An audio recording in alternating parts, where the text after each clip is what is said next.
पुण्यधारा channel पे आपका स्वागत है। हमारी वीडियो पसंद करने के लिए धन्यवाद। पुर में मड़िया जी के बाहर एक कुत्ता घूमता था बंधुओं। याद है मुझे, एक पात्र में पानी लेकर के किसी साधु परमेष्ठी ने भक्तांबर स्तोत्र के काव्य का मंत्र पढ़ के उस पात्र के जल को भावित कर दिया था और ऐसा दे दिया था कि जाओ वो जो कुत्ता है उस कुत्ते के पूरे शरीर पे ये पानी छिड़क बस दो। बिल्कुल सत्य घटना है। कई बार आपने देखा होगा कि कुत्ते के गर्दन में घाव हो जाते हैं, शरीर में डिसीज हो जाती है तो बिल्कुल पूरे बाल निकल जाते हैं। वो कुत्ता बिल्कुल मरणासन्न अवस्था में था।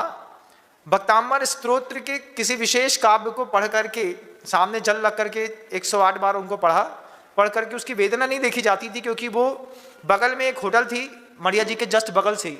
वो होटल के किनारे पे नाली के ऊपर बैठा मिलता था।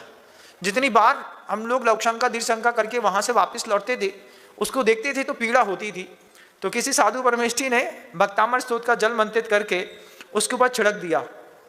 25 दिन के अंदर घुंघराले बाल लेकर के वो कुत्ता बिल्कुल जवान होकर के खड़ा हो गया। ये श्रद्धा के साथ किसी भी मंत्र का प्रयोग किया जाए, अभूतपूर्व उसके आश्चर्य होते हैं। और इसकी बात की घोषणा आचार्य पूज्यपाद भगवंत ने शांति भक्ति पे लिखी है। आचार्य भगवंत ने कहा है, विद्या भैसज मंत्र तोय हवनैर याते प्रशांतिम यथा। कोई भी रोग है, कोई भी कष्ट है, किसी भी प्रकार का दुख है, विद्या के माध्यम से मतलब सही जानकारी मिल जाए तो आप अपना रोग ठीक कर लेंगे।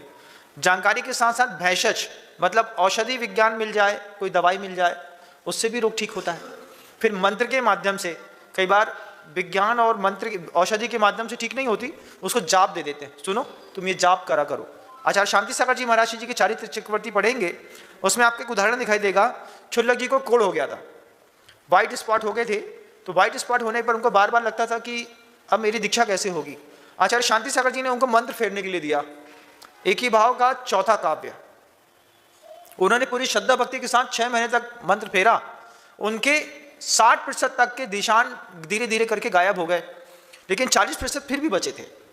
तब उन्होंने कहा कि आपने मंत्र दिया था, मैंने श्रद्धा भक्ति के साथ मंत्र फेरा, लेकिन मेरे पूरे निशान गायब नहीं हुए। कुछ धूमिल तो हो गए हैं, दूर से उतना नहीं दिखाई देता, लेकिन जितना दिखाई देता है उसके साथ भी मैं दीक्षा तो नहीं ले सकता।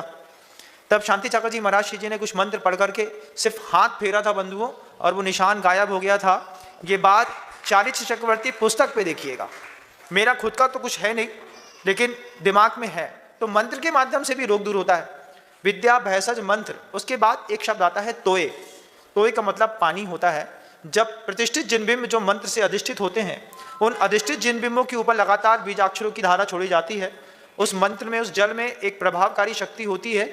वो गंधोदक पार्श्वनाथ भगवान का, शांतिनाथ भगवान का, आदिनाथ भगवान का विशेष विशेष अवसरों पर अलग अलग प्रतिमाओं के गंधोदक से अलग अलग प्रभाव मिलते हैं। साधु परमेष्ठियों को इस बात की बहुत अच्छी जानकारी रहती है।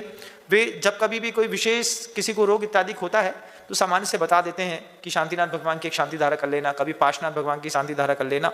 इस प्रभाव से भी जीवन में सौंदर्य विकसित होता है। ये पूज्यपाद भगवंत कह रहे हैं। विद्या भैसज मंत्र तोय, और फिर अंतिम है हवनैर, हवन के माध्यम से भी। मान लीजिए इन 4 का प्रयोग करने के बाद भी जीवन में आराम नहीं मिलता, तो विशेष प्रकार का हवन किया जाता है।